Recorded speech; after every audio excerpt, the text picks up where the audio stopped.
itu, Jamal baru saja selesai lembur di bengkel tempatnya bekerja. Rasa lelah menempel di tubuhnya, dan yang ia inginkan hanyalah pulang, mandi, lalu tidur. Motor bebek tuanya melaju pelan menyusuri jalanan yang mulai lengang. Udara malam terasa lebih dingin dari biasanya. Angin membawa bau tanah basah sisa hujan sore tadi. Sesekali, lampu jalan yang temaram berkedip menambah kesan suram di perjalanan. Ketika hampir sampai di persimpangan yang dikenal angker, tempat banyak kecelakaan terjadi, Jamal merasakan sesuatu yang aneh.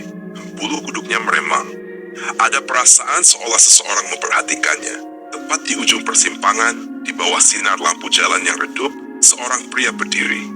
Sosok itu tampak lusuh, mengenakan jaket hitam yang robek di beberapa bagian. Wajahnya pucat, matanya sayu, tubuhnya sedikit membungkuk. Jamal memperlambat laju motornya. "Bang, tolong antar saya." Suara pria itu lirih, hampir tertelan angin malam. Jamal ragu. Ada perasaan tidak enak menyelimutinya.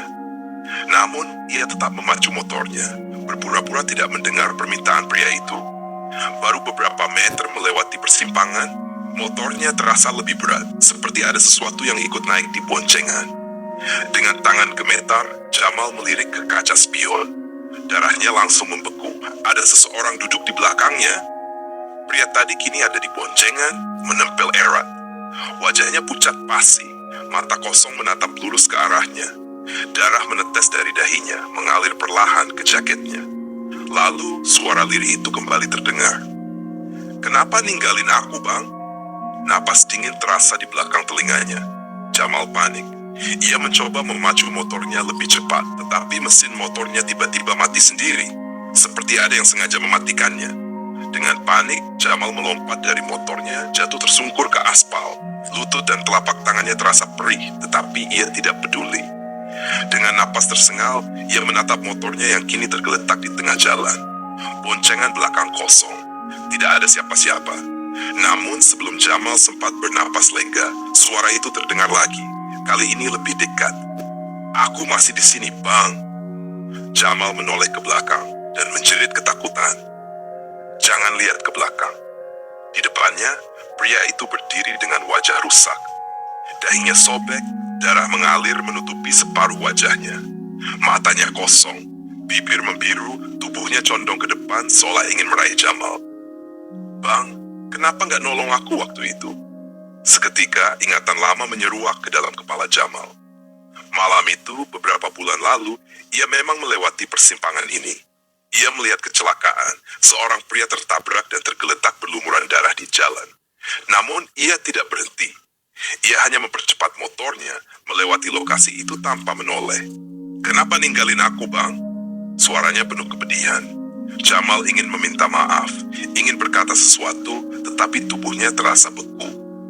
Sosok di depannya mulai mendekat. Wajahnya yang rusak semakin jelas, aroma anyir darah menguar di udara. Tiba-tiba, lampu motor Jamal menyala sendiri, menerangi jalan di sekelilingnya. Seketika, sosok itu menghilang, hanya meninggalkan bisikan samar. "Jangan lupakan aku, Bang."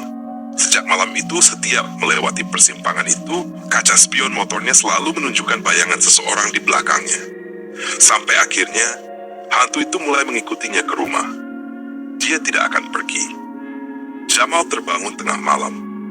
Udara di dalam kamarnya terasa sangat dingin, lebih dingin dari biasanya. Dengan jantung berdebar kencang, ia melirik ke sudut kamar. Di sanalah ia melihatnya. Sosok pria itu berdiri di pojokan kamar, jaket hitamnya masih robek. Darah masih mengalir dari dahinya, dan matanya, hitam legam, kosong tanpa kehidupan. "Aku masih di sini, Bang." Jamal mengerjapkan mata dan sosok itu menghilang. Namun bau anyir darah masih tercium di udara. Keesokan harinya, Jamal mencari tahu siapa pria itu. Ia mendapat jawaban dari warga sekitar. Korban kecelakaan itu bernama Rizal, seorang tukang ojek yang meninggal karena tidak ada yang menolongnya. Jamal merasa bersalah. Ia pergi ke persimpangan itu dan berdoa di sana. "Maaf, gua benar-benar minta maaf." Ucapnya pelan, air matanya menetes, hening. Lalu, angin dingin berhembus, dan sebuah suara berbisik di telinganya. "Bang, Sekarang lo tahu rasanya ditinggal sendirian kan? Jamal menoleh dan langsung jatuh terduduk. Di depannya Rizal berdiri tersenyum mengerikan. Lo nggak nolong gue bang, sekarang giliran gue yang nemenin lo. Jamal tidak pernah pulang. Malam itu Jamal tidak pernah kembali ke rumahnya. Motornya ditemukan di pinggir jalan, mesinnya masih menyala. Tetapi Jamal menghilang tanpa jejak. Beberapa hari kemudian, seorang pengendara motor lain mengalami kejadian aneh di persimpangan itu. Ia melihat seorang pria yang mengenakan jaket lusuh berdiri di tepi jalan, melambaikan tangan. Dan ketika pengendara itu berhenti untuk melihat lebih jelas, di belakangnya, kaca spion motornya memantulkan dua sosok duduk di boncengan. Bukan hanya Rizal, tapi juga Jamal. Demikianlah kisah teror arwah di persimpangan. Sebuah cerita yang mengingatkan kita tentang pentingnya kepedulian terhadap sesama. Terkadang keputusan kecil yang kita buat bisa berdampak besar, bahkan membawa konsekuensi yang tak terduga. Banyak dari kalian yang mendengar cerita ini mungkin bertanya-tanya, apakah kisah ini benar-benar terjadi? Apakah arwah bisa kembali menghantui mereka yang mengabaikannya?